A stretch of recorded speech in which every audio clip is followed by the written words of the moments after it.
हाँ जी बच्चों, कैसे हो? पढ़ाई के अलावा सब ठीक है? आज हम क्या स्टार्ट कर रहे हैं?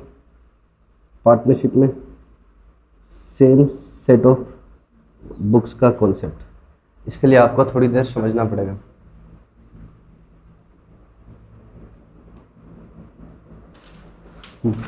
सेम सेट ऑफ बुक्स का मतलब, मान लो ये किसी पर्सन की क्या है, बैलेंस शीट। ये मान लो ए और बी की फर्म है, उनकी बैलेंस शीट है। A B general reserve, overdraft, bills payable,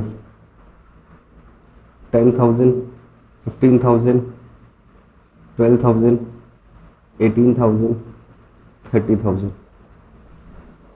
plant stock debtors, बताना बैलेंस कितना आएगा? 30, 20,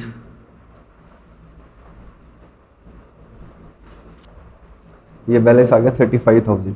ठीक है, अब मान लो कि इसका बिजनेस आपने क्या कर लिया, परचेज, और आपने प्लांट लिया, स्टॉक लिया और बिल्स पेबल लिया। ओवरड्राफ्ट आपने एक्वायर नहीं किया। डेटर उसने बोला कि मैं अपने आप ले लूँगा, तो आपने इसके कुछ एसेट्स लिए और कुछ एसेट्स नहीं लिए, और आपने इसका बिजनेस मान लो कितने पर लिया, 60,000 पर परचेज कर लिया। आपने इस फॉर्म का बिजनेस कितने पर परचेज कर लिया? 60,000। तो जनरली तो आप एंट्री क्या करते हो? सबसे पहली एंट्री क्या करते हो? बिजनेस परचेज टू लिक्विडेटर की बजाय क्या लिख दोगे? To firm. आपके पास बिजनेस आ गया तो बिजनेस डेबिट हो गया और फर्म को रुपए देने होंगे। Firm of A and B कितने पर लिया आपने? 60,000 पर। फिर आप नेक्स्ट एंट्री क्या करते हो? बिजनेस परचेज को, बिजनेस कोई एसेट होती है क्या? आपने पहली एंट्री में क्या डेबिट कर दिया? बिजनेस ही डेबिट कर दिया कि बिजनेस आ गया और फर्म को रुपए देने होंगे। ठीक है, लेकिन बिजनेस कोई क्या नहीं होती? एसेट। असल में उसकी एसेट्स और लाइबिलिटीज तुम्हारा क्या होगा, बुक में आनी चाहिए। उसको छोड़ो एक बार। थर्ड एंट्री क्या करोगे? फर्म को जब आप रुपए दे दोगे तब एंट्री क्या करोगे? Firm of A and B. अब मान लो आपने अपने क्या दे दिए, इक्विटी शेयर दे दिए उसको, तो एंट्री क्या कर दोगे? To equity share capital. कितने का?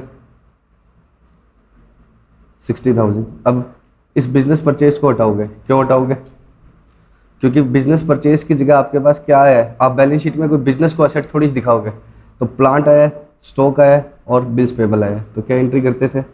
Plant account debit, stock account debit, to bills payable और टू, ये बिल्स पेबल के लिए बीपी लिखा है, टू बिजनेस परचेज। प्लांट कितने का आया? 30, स्टॉक 20, टू बिल्स पेबल 30 थोड़ी था, बिल्स पेबल 18 था, ओहो सॉरी 30, और टू बिजनेस परचेज कितने का? 60 का। तो कितना एक्स्ट्रा दिया? आपके पास नेट एसेट कितने की है? 50 माइनस 30, 20 की नेट एसेट के लिए आपने कितने रुपए दिए? 60। तो गुडविल कितने की आ जाएगी? 40,000 की। इस एंट्री का बैलेंसिंग फिगर कहाँ डाल दिया जाता है? गुडविल। ये आपको अमेलगमेशन के चैप्टर में अच्छे से करवाई हुई। सबसे पहली एंट्री क्या करते हैं? Business purchase to liquidator. Liquidator की बजाय क्या लिख दिया यहाँ? फर्म, क्योंकि हमने जिसको खरीदा है वो कंपनी नहीं है, वो क्या है? फर्म है। तो हमने बिजनेस बना लिया, एसेट अपनी। कार खरीदते हो तो कार डेबिट, बिजनेस खरीद लिया तो बिजनेस टू, उसको रुपए देने होंगे। अब फर्म को कैंसिल करके क्या कर दिया? लाइबिलिटी चुका दी, टू इक्विटी शेयर कैपिटल। और इधर क्या आ गया? सारी एसेट्स टू सारी लाइबिलिटीज, डिफरेंस किस में चला गया? गुडविल। अब इसकी बैलेंस शीट बनवाओ मुझे। इसकी? एक्वायरर की। एक्वायरर क्या एंट्री करेगा? उसकी बैलेंस शीट में बिजनेस परचेज से बिजनेस परचेज क्या होगा? कैंसिल। ये क्रेडिट हो गया और यहाँ क्या था? डेबिट। बचा क्या? फर्म से फर्म कैंसिल होगी, गुडविल, प्लांट, स्टॉक और bills payable. Goodwill, plant, stock, bills payable और इक्विटी शेयर कैपिटल। ये आ गया ना इक्विटी शेयर कैपिटल। तो इक्विटी शेयर कैपिटल आ गई 60 की, बिल्स पेबल कितने का आ गया? 30 का, और ये 40, 30, 20, 40, 30, 20। अच्छा, ये एंट्रीज करी किसने है? जो फॉर्म ऊपर जिसकी बैलेंस शीट दी है उसने करी है या एक्वायरर ने करी है? ये एंट्रीज, ये एंट्रीज करी किसने है? एक्वायरर ने, जिसने इनका बिजनेस क्या किया है? एक्वायर। फर्म की बैलेंस शीट नहीं बनाई मैंने, फर्म तो ये पड़ी हुई थी। ये तो हमने किसकी एंट्रीज करी? एक्वायरर की। ठीक है, लेकिन कई बार एक्वायरर क्या कहता है, ये इसने बिल्कुल क्या लगाई? फ्रेश बुक लगाई। ये एक्वायरर ने बिल्कुल क्या लगाई? Fresh book. फ्रेश बुक का मतलब उसने नए खाते खरे, उसमें कुछ भी नहीं था। उसमें पहली एंट्री क्या हुई? ये। सेकंड हुई है, थर्ड हुई है। अब इसमें बिजनेस परचेज से बिजनेस परचेज क्या हो गया था? कैंसिल हो गया था। फर्म से क्या कैंसिल हो गई थी? फर्म।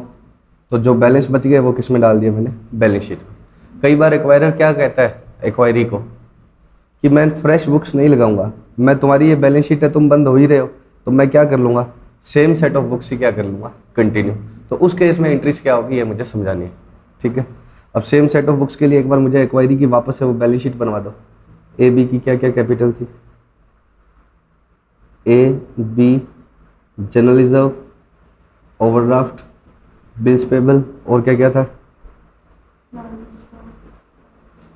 प्लांट स्टॉक और डेटर्स। 10, 15, 12, 18, 30।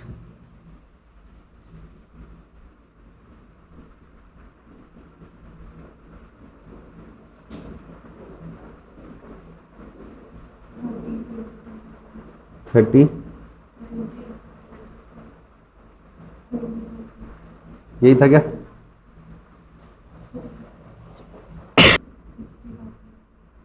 परचेज कंसीडरेशन या एक्वायर कितने में किया था, 60 का। अब आप मुझे बताओ क्या क्या एक्वायर नहीं किया था आपने, डेटर्स और ओवरड्राफ्ट, और ये चीज़ें तो वैसे ही एक्वायर नहीं की जाती। क्या एक्वायर किया जाता है, एसेट्स और लाइबिलिटीज, कैपिटल और रिजर्व्स तो वैसे ही नहीं लिए जाते। अब मुझे ये बताओ कि अगर मैं इन्हीं बुक्स को कंटिन्यू करूं तो मैंने क्या क्या लिया, प्लांट लिया, स्टॉक लिया, डेटर नहीं लिया, और क्या लिया, बिल्स पेबल। अगर मैं इन्हीं बुक्स को क्या करूं कंटिन्यू, तो मेरे पास तो ये चीज़ें बचनी चाहिए, ठीक है। मेरे पास तो क्या बचनी चाहिए, ये चीज़ें। जबकि मेरे पास क्या बचा हुआ है, सारे ही बचे हुए हैं, क्योंकि सारे इन्हीं बुक्स को कंटिन्यू करूंगा तो मेरी बुक में तो ए का कैपिटल अकाउंट भी है, बी का कैपिटल अकाउंट भी है, जनरल रिजर्व भी है। तो मुझे कुछ इस तरह से करना है कि मेरे पास क्या बच जाए, 1, 2, 3। अल्टीमेटली मेरी बैलेंस शीट क्या अब निकल आए, ये की है, प्लांट स्टॉक बिल्स पेबल, ये बच जाए। गुडविल बैलेंसिंग फिगर चाहिए थी और जो मैंने पीसी दिया। तो पहले बताओ, जब सेम सेट ऑफ बुक्स नहीं लेते हैं, फ्रेश बुक लगाते हैं, तो इन दो एंट्रीज का नेट क्या होता है, इन दो एंट्रीज का नेट। क्या मैं ये बोल सकता हूँ बिजनेस परचेज टू कैपिटल, इन दोनों एंट्रीज का नेट, बिजनेस परचेज से फर्म ऑफ ए बी से firm of A B cut गया। तो ऐसा मान लो कि ये तुम्हारी फर्म है, ये तुम्हारी फर्म है, तुम कौन हो, ए और बी, तुम दो पार्टनर हो, ए और बी। अब मैं तुम्हारे पास आता हूँ कि ये फर्म मेरी होगी, आप रुपए बोलो, आपने कहा कि ठीक है 60,000 रुपये, और साथ में ये किताबें भी मुझे ही दे दो, जिन बुक्स में आपने अकाउंट रख रखे हैं ये भी मुझे ही दे दो, मैं अपने आप एडजस्टमेंट कर लूँगा जो करना है। तुम तो बंदी हो रहे हो, तुम्हें क्या करना है। तो तुम इस केस में रियलाइजेशन और कुछ नहीं बनाओगे, क्यों नहीं बनाओगे, क्योंकि तुम्हारी बुक्स किसने ले ली, मैंने। अब बताओ, सबसे पहले मैंने कितने रुपए तुम्हें दिए, 60। अब मैंने वो 60,000 रुपये मान लो घर से ला कर दिए, मैंने वो 60,000 रुपये लगाकर कहाँ से ला कर दिए, घर से। तो मेरे नए बिजनेस में क्या लगी, कैपिटल। ऐसे मत करना कैश कम, ऐसे समझ लो कि मैं बाहर गया घूमने, कहाँ गया, बाहर घूमने गया मेरी लाइबिलिटी के साथ, और वहाँ पर मुझे कोचिंग के लिए कोई चीज़ पसंद आ गई, मुझे किसके लिए कोई चीज़ पसंद आ गई, और मैंने वो चीज़ खरीद ली, मान लो फर्नीचर खरीद लिया। तो मैं क्या एंट्री डालूंगा बिजनेस में, furniture account debit to capital. मैं कैश नहीं करूंगा, क्योंकि कैश तो मेरी पर्सनल थी, मैं कोई कोचिंग की कैश थोड़ी निकाली है, मैंने कोई बिजनेस की कैश निकाल कर फर्नीचर नहीं खरीदा, मैं तो अपना पर्सनल कैश लेकर घूमने जा रहा था, और वो उसके लिए मैं बिजनेस के लिए कोई चीज़ खरीद लाया। तो मैं घर से पैसे लगाकर कोचिंग में क्या लेकर आया, फर्नीचर। मैं कोचिंग की कैश को छेड़ूं तब मैं एंट्री क्या करूंगा, फर्नीचर टू कैश। बिजनेस की कैश एसेट खरीदोगे तब बिजनेस कहेगा मेरी कैश कम होगी, लेकिन ओनर अपनी पर्सनल कैश लाकर कुछ लाएगा तो क्या एंट्री करेगा, फर्नीचर टू कैपिटल। तो यहाँ मैं अपनी सबसे पहले अपनी पर्सनल कैश लाया और किसको दे दी, तुम्हें दे दी। पर्सनल कैश लाकर किसको दे दी, तो मैं एंट्री क्या करूँगा, बिजनेस परचेज टू कैपिटल। ये किसका नेट ही हो गया, फर्स्ट और थर्ड एंट्री का नेट ही हो गया। तो बिजनेस परचेज टू कैपिटल कर दी मैंने, कितने से, 60 से। अब मुझे सेकंड एंट्री क्या करनी है, समझ गए क्या है कि मैंने एंट्री क्या कर दी, बिजनेस परचेज टू कैपिटल क्यों कर दी, कि मैंने आज समझ लो मैं घर पे बैठा हूँ और तुम्हारा राशन का बिजनेस है वो मैंने खरीद लिया, ये कोचिंग वोचिंग तो चल नहीं रही है, तो तुम्हारा ग्रोसरी का बिजनेस है वो मैंने खरीद लिया, या तुम्हारा झाड़ू का बिजनेस है, तुम्हारे जूतों का बिजनेस है वो मैंने खरीद लिया, और तुम्हारे पापा को रुपए दिए। तो मैं एंट्री क्या करूँगा, मेरे पास बिजनेस आ गया। टू, मैंने समर्थ कॉमर्स क्लासेस की कैश थोड़ी छेड़ी है, घर से रुपए लगाए हैं, तो मैं एंट्री क्या करूँगा, टू कैपिटल। पक्का, अरे बोलो। अब नेक्स्ट बताओ मुझे, अब आपका बिजनेस में ये था, ये खाते भी मैं ले आया, अब मुझे इसमें से क्या क्या नहीं चाहिए बताओ। प्लांट मैंने लिया या नहीं, लिए, तो वो तो मेरी बैलेंस शीट में रहना चाहिए। खुले तो ये सारे ही हुए हैं अकाउंट, ये खुले तो सारे ही हुए हैं, जो जो नहीं चाहिए उनको हटाना है। तो असेट साइड में क्या नहीं चाहिए, डेटर्स, तो किसको हटा दूंगा मैं, 2 डेटर्स को, कितने का 35,000। और बताओ क्या नहीं चाहिए, A B general reserve overdraft, ये चारों खाते ही मुझे क्लोज करने, तो मैं क्या एंट्री करूं, इनको हटाने के लिए ये क्रेडिट बैलेंस है, इनको डेबिट करूंगा, A B general reserve overdraft कितना 10, 15, 12, 18, 10, 15, 12, 18 और 2 बिजनेस परचेज, ये तो कैंसिल होना ही है, कितने से 60,000। डिफरेंस बताना कितना है,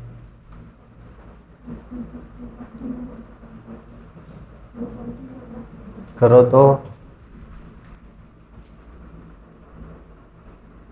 डिफरेंस कितना आ गया 40। ठीक है, अब बनाएंगे बैलेंस शीट। हम कैसे बनाएंगे बैलेंस शीट, हमारे पास ऑलरेडी बैलेंस है या नहीं है, है, और बाद में किसको मिक्स करना है, इन एंट्रीज को। हमने इन उससे क्या ले आया, तो मैं तुमसे ये बुक भी ले आया और उसके बाद मैंने क्या डाली, एंट्रीज। तो प्लांट मेरे पास ऑलरेडी कितने का चल रहा है 30, इन एंट्रीज में मैंने हटाया क्या, नहीं, तो वापस प्लांट कितने का आ जाएगा 30 का।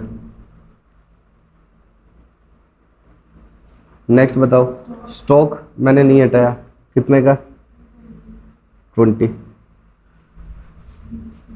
डेटर्स मैंने डेबिट बैलेंस था लेकिन इस एंट्री में क्या कर दिया, क्रेडिट। उसके बाद में बिल्स पेबल मैंने नहीं हटाया, तो कितने का 30 का।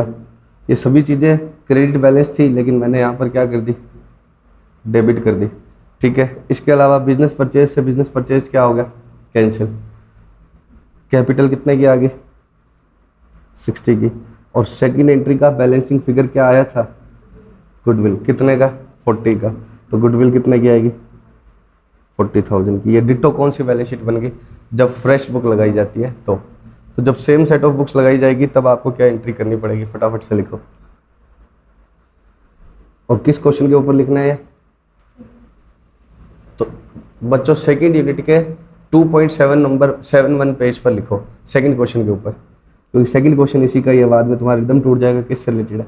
Same set of books, page number क्या है 2.71। सेकंड क्वेश्चन कौन सा है, एक बार स्टार्टिंग बताना। गुप्ता एंड सिंह का बिजनेस है, ठीक है। Shri Raman acquired business of Gupta and Singh, वो वाला क्वेश्चन है। तो किसी के पास आगे पुराना कोई मटेरियल है तो उसके हिसाब से देख लो, ठीक है। सेम सेट ऑफ बुक्स, सबसे पहली एंट्री क्या करनी है, बिजनेस परचेज टू कैपिटल। ये किससे होगी, परचेज कंसीडरेशन की अमाउंट से।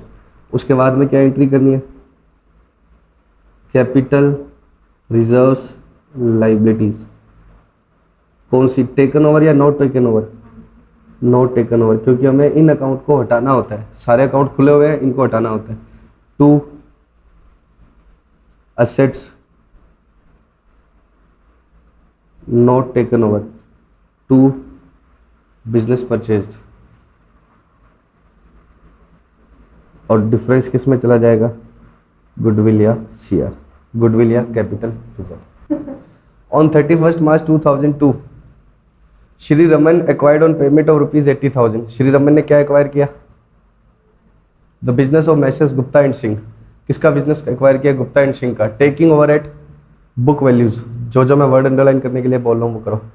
एक तो बुक वैल्यू, और कब एक्वायर किया 31 मार्च को, और पेमेंट कितने की करी 80,000।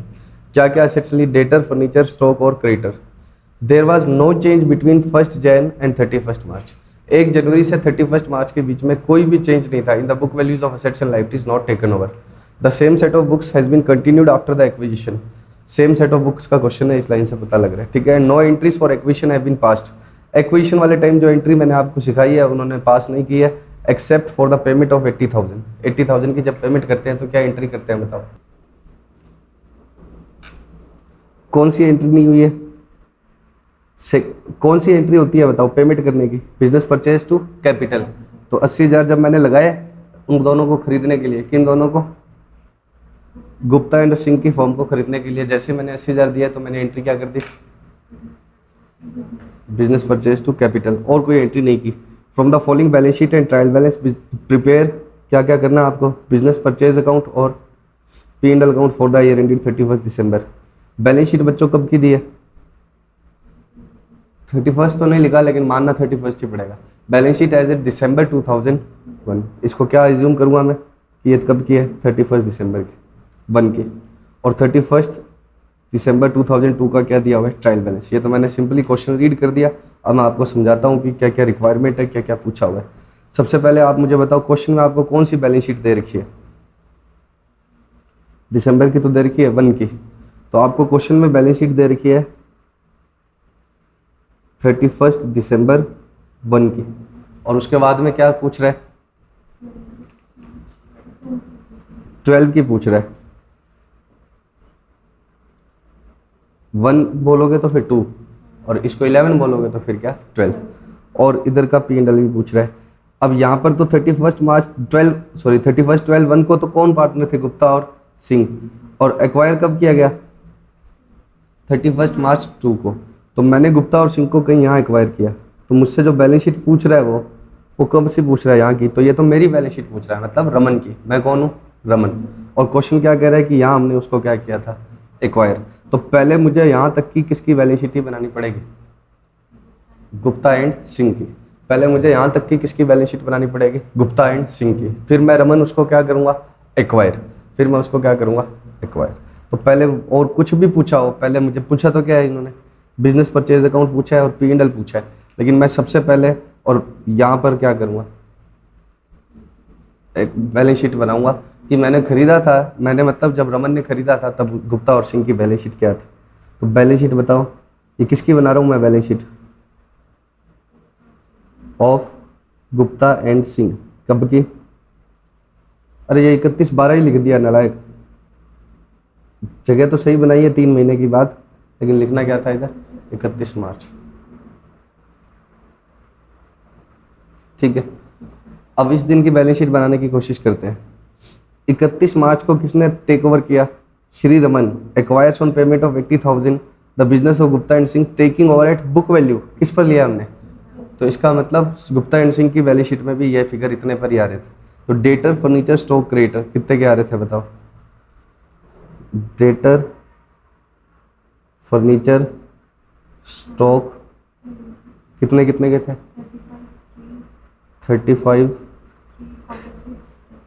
36, 346 और 10। सर ये इतनी वैल्यू से क्यों लिए, क्योंकि ये 31 मार्च को मैंने खरीदा था और उस दिन बुक वैल्यू पर ही खरीदा था। कहाँ लिखा हुआ बुक वैल्यू पर खरीदा था, ये रहा, और बुक वैल्यू इनकी ये थी, इतने पर खरीदा है और बुक वैल्यू पर ही खरीदा है। तो बताओ इस बैलेंस शीट में से फर्नीचर, डेटर, स्टॉक, क्रेडिटर, इनके तो 3 महीने बाद के फिगर्स मुझे पता लग गए। अब बाकियों के बारे में क्वेश्चन खुद कह रहे हैं, क्या कह रहे हैं, there was no change between 1 Jan and 31 March in the book value of assets and liabilities not taken over. बाकियों में कोई चेंज नहीं है, तो कौन कौन सी में चेंज नहीं है, इन्वेस्टमेंट, इंश्योरेंस और बैंक लोन, ये तो कैपिटल है, इन्वेस्टमेंट, इंश्योरेंस और बैंक लोन। असेट्स और लायबिलिटीज में कोई और चेंज नहीं है, तो इन्वेस्टमेंट, इंश्योरेंस और बैंक लोन बताओ, इन्वेस्टमेंट, इंश्योरेंस और बैंक लोन कितने कितने के, 5, 18। अब बच क्या गया, कैपिटल बताना गुप्ता और सिंह की कितनी कितनी थी, 30 और 20। अब आप मेरे को प्रॉफिट बताओ इन 3 महीनों में कैसे हुआ, कैसे निकालेंगे। 3 महीने पहले नेट एसेट कितने की थी, 50,000 की। 3 महीने पहले नेट एसेट कितने की थी, सारी एसेट माइनस सारी लायबिलिटीज, तो कितने की थी, 50 की थी, 50 की थी ना 3 महीने पहले। 3 महीने पहले नेट एसेट कितने की थी, 50 की थी। अब कितने की होगी, अब हमने बैलेंस शीट बनाई है, कितने की होगी, इन सबको जोड़ो, अरे उड़ ही गया, 35 था क्या, है ना, 30 था, 35। तो जोड़ो इन सबको और किसको किसको जोड़ो, सारी एसेट्स को और इन दो लाइबिलिटीज को काटो। मैं बता दूं 63 आएगा, मुझे याद है कितना आएगा, 63 आएगा। तो गुप्ता और सिंह की कैपिटल 50 थी, जॉब कितनी आ रही है 63, मतलब प्रॉफिट कितने का हुआ है 13,000। पक्का? आप मुझे बता सकते हो 13,000 का चेंजेस किस वजह से है, डेटर फर्नीचर स्टॉक औरों की वजह से है या इन्वेस्टमेंट और इंश्योरेंस वालों की वजह से? ये तो अब भी 5 और 2 है और उस समय भी कितने थे, 5 और 2 थे। चेंज तो इनमें हुआ है ना, सॉरी ये तो पहले भी 5 और 2 थे, ये तो बाकी जो चीज़ों में बुक चेंज हुआ है उनकी वजह से आया ना प्रॉफिट। अरे बोलो, समझ रहे हो क्या कि उस समय नेट एसेट कितने की थी इसकी, ये देखो 50,000 की थी 3 महीने पहले इस फर्म की नेट एसेट। एक मिनट, इस फर्म की नेट एसेट 3 महीने पहले कितने की थी 50, अब कितने की होगी 63। इसका मतलब 63 कैसे निकाली, सारी बैलेंस शीट बनाई, लाइबिलिटीज लिखी, तो प्रॉफिट एंड लॉस बैलेंस आ गया 63। ठीक है? अरे बोलो, और ये फर्क किसकी वजह से आया है, जिनकी बुक वैल्यूज क्या हुई है, चेंज हुई है। ये कह रहा है कि यहाँ पर जो इंश्योरेंस कंपनी का बैलेंस था या किसका बैलेंस था, इन्वेस्टमेंट का बैलेंस था, वही कहाँ हुआ है, यहाँ हुआ है। तो इसका मतलब चेंज किसकी वजह से हुआ है, बाकी फिगर्स की वजह से। समझ रहे हो या नहीं? और मैं ऐसा क्यों बोल रहा हूँ, क्योंकि इसका प्रॉफिट निकालने का तरीका थोड़ा अलग है। वो देखो इसने प्रॉफिट कैसे निकाला है, देखो इंक्रीज इन नेट एसेट, इसने किसका किसका चेंज लिया है, डेटर स्टॉक और फर्नीचर लेस क्रेडिटर। किसको नहीं लिया इसने, इन्वेस्टमेंट को और इंश्योरेंस। वो आप लिख भी दोगे तो नेट एसेट क्या हो जाएगी, थोड़ी ज़्यादा हो जाएगी, ये 61 से थोड़ी क्या हो जाएगी, ज़्यादा। लेकिन फिर वो आप 31 मार्च को भी लिखोगे तो वो भी उतनी ज़्यादा आ जाएगी। तो प्रॉफिट तो किसकी वजह से हुआ है, जिनमें क्या हुआ है, चेंज हुआ है। तो इसने सिर्फ वही ली जिनमें क्या हुआ है, चेंज। और कितने का प्रॉफिट निकाल लिया, 13,000। तो आपको निकालना तो ऐसे ही पड़ेगा, हमने बैलेंस शीट से निकाल लिया, इसने कैसे निकाला, बिना बैलेंस शीट बनाए। कितने का आ गया, 13,000। पक्का? समझ गए 13,000 का प्रॉफिट। तो अब ये बैलेंस शीट थी किसके पास, गुप्ता एंड सिंह के पास। और इस दिन किसने टेक ओवर किया, रमन ने। चलो इस दिन किसने टेक ओवर किया, रमन ने क्या किया, टेक ओवर। और आपको क्वेश्चन कहाँ ले गया, यहाँ टेक ओवर हुआ और आपको कहाँ पर ले गया, एंड में ले गया यहाँ पर। और एंड का क्या दे दिया आपको, ट्रायल बैलेंस। और अब कहता है रमन का P&L और बैलेंस शीट बना दो। तो अब पहली बात तो रमन ने जब टेक ओवर किया और सेम सेट ऑफ बुक्स लगाई, क्वेश्चन में लिखा हुआ है ना, कहाँ लिखा हुआ है, same set of books has been continued. तो रमन को एंट्री करनी क्या चाहिए थी, ये बताओ। सबसे पहली एंट्री रमन को क्या करनी चाहिए थी, business purchase to firm of, sorry to capital, सीधा कर दो टू कैपिटल। कितनी, रमन की कैपिटल, और ये रमन की कैपिटल है ना 80,000। और उसके बाद में वो क्या करता, जो एसेट्स लाइबिलिटीज नहीं ली उसको खत्म करता। बताओ डेटर लिया उसने या नहीं, नहीं लिया। कहाँ लिया है, एक बार क्वेश्चन निकालो तुम, उसमें देख लो, क्वेश्चन निकालो। क्वेश्चन में ना बिल्कुल स्टार्टिंग में पढ़ रहा हूँ मैं। On 31 March 2012 Shri Raman acquires on payment of 80,000 the business of messrs Gupta and Singh taking over at book value the following assets and liabilities. तो क्या क्या लिया था उसने, डेटर फर्नीचर स्टॉक क्रेडिटर। तो डेटर फर्नीचर स्टॉक और क्रेडिटर तो लिए थे, मैं इसको किससे कर देता हूँ, ऑरेंज से कर देता हूँ। डेटर फर्नीचर स्टॉक क्रेडिटर ये लिए थे, बाकी सब मुझे क्या करने, हटाने हैं। तो क्या करूँ, इन्वेस्टमेंट और इंश्योरेंस क्लेम को क्या करूँ, कंपनी को हटा दूँ। इन्वेस्टमेंट और इंश्योरेंस कंपनी को हटाने के लिए क्या करूँ मैं, क्रेडिट। तो सेकेंड एंट्री क्या करूँ मैं, टू इन्वेस्टमेंट और टू इंश्योरेंस कंपनी। इन्वेस्टमेंट कितने से, 2 दिख गया, हाँ 5। और इंश्योरेंस कंपनी 2,000 से। और फिर क्या करूं मैं, लाइबिलिटीज में क्या हटाऊं, GSP&L loan, Gupta Singh P&L और लोन। आप किस बैलेंस शीट में नहीं देख रहे हैं, क्वेश्चन वाली में नहीं देख रहे हैं सर, उसमें भी तो गुप्ता सिंह लोन नहीं, P&L कहाँ है उसमें। तो आप किस बैलेंस शीट में देख रहे हैं? इसमें। सर ये तो हमने बनाई नहीं, आपको नोट करवा दूंगा, मैं बाद में दिखा दूंगा। लेकिन आपको इसीलिए तो मैं 31 मार्च की बनवा रहा था। मेरे को दिक्कत ही क्या थी, क्या दिखाना था मुझे? पी एंड एल, नहीं तो ये गलत हो जाता है। तो जी एस पी एंड एल और लोन मैं आपको दे दूंगा टाइम नोट करने के लिए। जी S P and L loan कितना कितने? 30, 20, 13 और 18।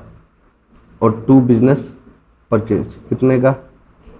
80। और डिफरेंस कितना आ जाएगा? गुडविल कितने का आएगा? 60। सही से निकालो, 6000 आ रही।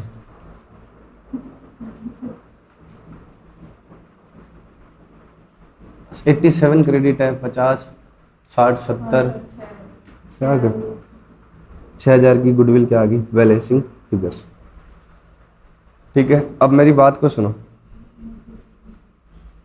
ये एंट्री बहुत छोटी दिखने लग गई, इसको बड़ा करो। ये एंट्री करनी थी। अब गुप्ता ने, रमन ने सिर्फ कौन सी एंट्री करी हुई है? फर्स्ट वाली। कैसे पता लग रहा है? इसमें साफ लिखा हुआ है कि उसने सिर्फ कौन सी करी है? 80,000 वाली एंट्री करी है। अच्छा, वैसे भी मुझे पता लग जाता है, ये लाइन नहीं लिखता ना तो भी। क्यों? क्योंकि अगर सेकेंड एंट्री हो जाती, आप बताओ, सेकेंड एंट्री होने के बाद बिजनेस परचेज का बैलेंस कितना होता? सेकेंड एंट्री होने के बाद 0 हो जाता।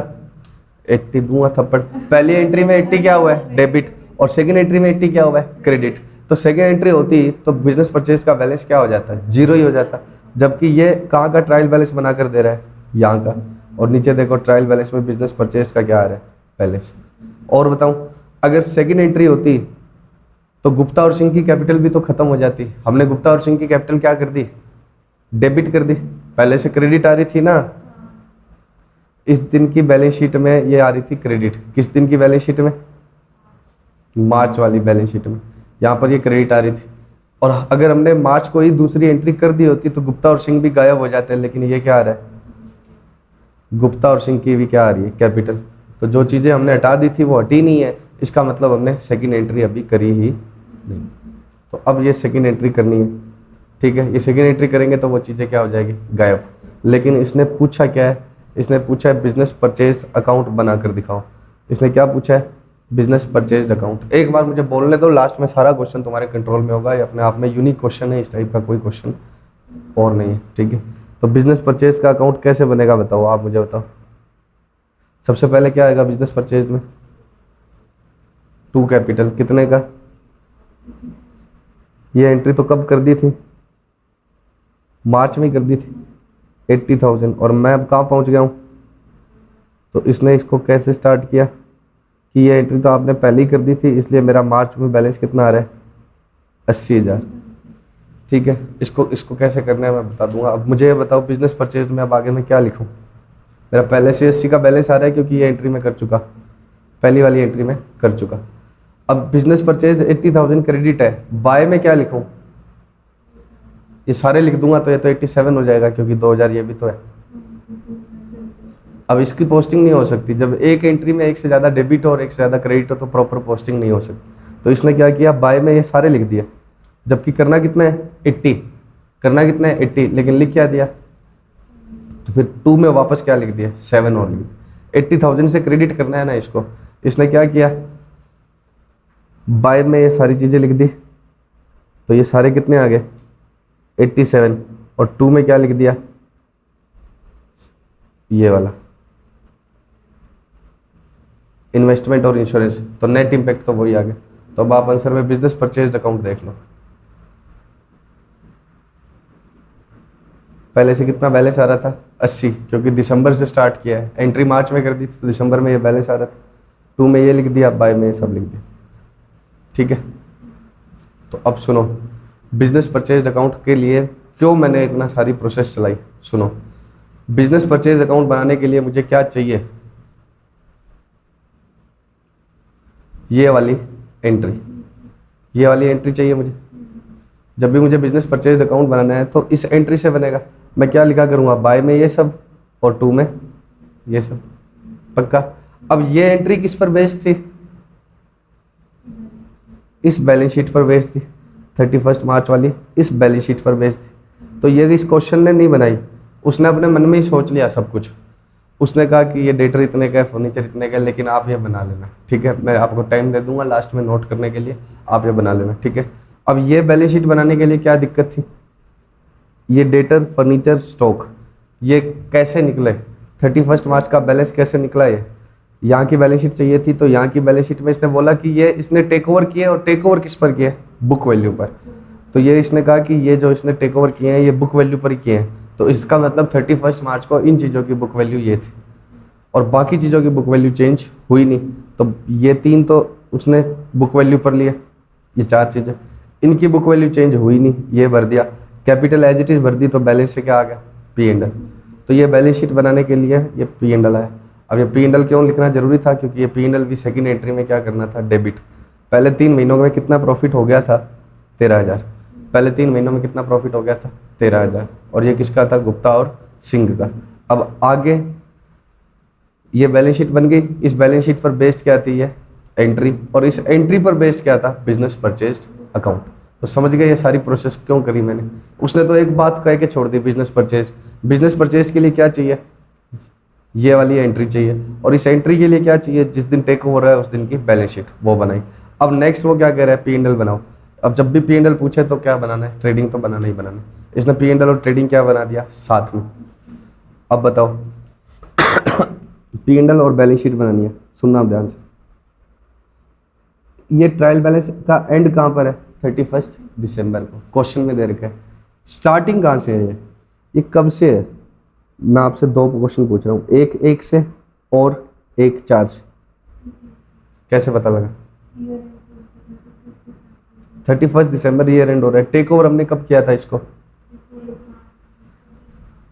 31 मार्च को। तो जो रमन के पास जो ट्रायल बैलेंस है उसका स्टार्टिंग पॉइंट कहाँ से होगा, कुछ भी हो सकता है वो, लेकिन इसको देखकर पता लग रहा है मुझे, इस स्टॉक को देखकर कि ये कब से है, 1 से है। क्योंकि स्टॉक 40,000 जो ओपनिंग स्टॉक आ रहा है ट्रायल बैलेंस में, वो कौन से वाला है, ये वाला है।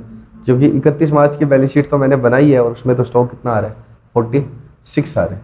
तो जनरली रमन का ट्रायल बैलेंस तो तब से स्टार्ट होना चाहिए जब से उसने खरीदा है, लेकिन ये trial balance clear cut indicate कर रहा है कि ये कब से है,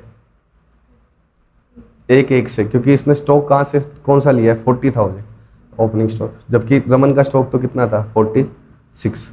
तो अब मुझे ये 1 से है, तो ये प्रॉफिट भी कितना बताएगा, 1 से लेकर ये एंड तक का, जबकि पहले 3 महीने का प्रॉफिट रमन का नहीं है। तो उसका मुझे कुछ एडजस्टमेंट करना पड़ेगा। अब देखो ये स्टॉक कहाँ जाएगा, ट्रेडिंग में। फर्नीचर हमने कैंसिल किया या नहीं, फर्नीचर कहाँ कैंसिल किया, फर्नीचर तो हमने ले ही लिया था ना। हमने सेकंड एंट्री में क्या कैंसिल किया, इन्वेस्टमेंट और इंश्योरेंस पॉलिसी। ये एंट्री तब तक तो हुई नहीं थी, इस ट्रायल बैलेंस को देख के पता लग रहा था ये हुई नहीं है, लेकिन अब तो कर दी ना हमने। तो बताओ अब फटाफट से बताओ, मैं अब ये किस में चला जाएगा, ट्रेडिंग के डेबिट में।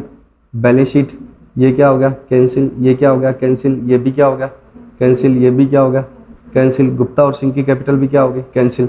रमन की कैपिटल रहेगी।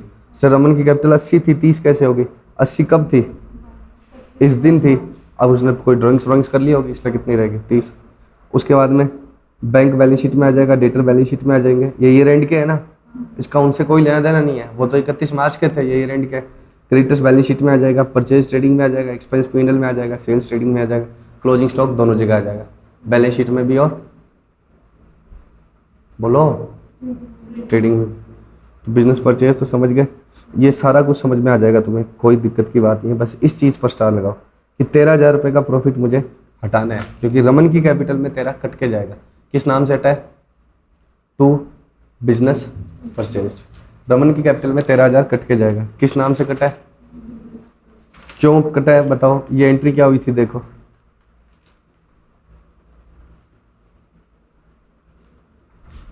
ये यहाँ पर एंट्री क्या हुई थी, P&L टू बिजनेस परचेज। तो P&L में भी तो 13 जाएगा ना पिछले वाले का, नहीं समझ रहे हो क्या। तो एक तो ये ध्यान रखना P&L बनाते समय कि यहाँ 13,000 लिखना है, और दूसरा बैलेंस शीट बनाते समय गुडविल तुम्हारे को ट्रायल बैलेंस में नहीं दिखेगी, लेकिन हमारी एंट्री से अराइज हुई थी गुडविल 6,000। वो लिखना। ठीक है, यहाँ पुरानी कैपिटल नहीं आएगी, सिर्फ हमारी कैपिटल और प्रॉफिट आ जाएगा। ठीक है, गुडविल आई थी ना एंट्री से। अब गुडविल हमने तो कैसे निकाली थी, एंट्री का बैलेंसिंग फिगर निकाला था ना, एंट्री का 6000। ये गुडविल निकाली थी ना हमने 6 की। इसने गुडविल कैसे निकाली है, कितनी चीजें ली बताओ, 35, 3, 46, 10। बताना ये नेट एसेट कितने की ली, 10 माइनस करना है क्रेडिटर।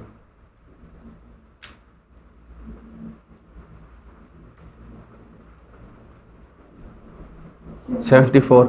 और कितने में लिए, 80 में। तो गुडविल कितनी आएगी, 6। पक्का।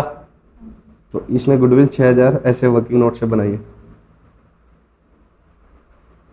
नेट एसेट 74, 80 का पीसी, तो 6 की आ गई गुडविल बैलेंसिंग फिगर। तो सर ये ऐसे ही बनाना है, जी हाँ ये तो ऐसे ही बनाना है। ये बनाना ही पड़ेगा आपको, क्या, गुडविल का working note, P and L का भी। फिर भी आप एक वर्किंग नोट एक्स्ट्रा बना लेना, कौन सा, वो बैलेंस शीट बनाने वाला, ताकि तुमसे वो बिजनेस परचेज अकाउंट में कोई दिक्कत ना हो। तो अब आप है ना 2 चीज़ें नोट कर लो इस बुक के साथ, इस क्वेश्चन के साथ। एक तो ये 31 मार्च की बैलेंस शीट, और एक वो एंट्री ये वाली। तो मैं इसको यहाँ कर रहा हूँ, आप नोट कर लो। मैं हाथों हाथ दूसरा कर रहा हूँ, आप पॉज करके नोट कर लो। इस एंट्री पे बहुत ज़्यादा क्या होगी, कार्रवाई होगी।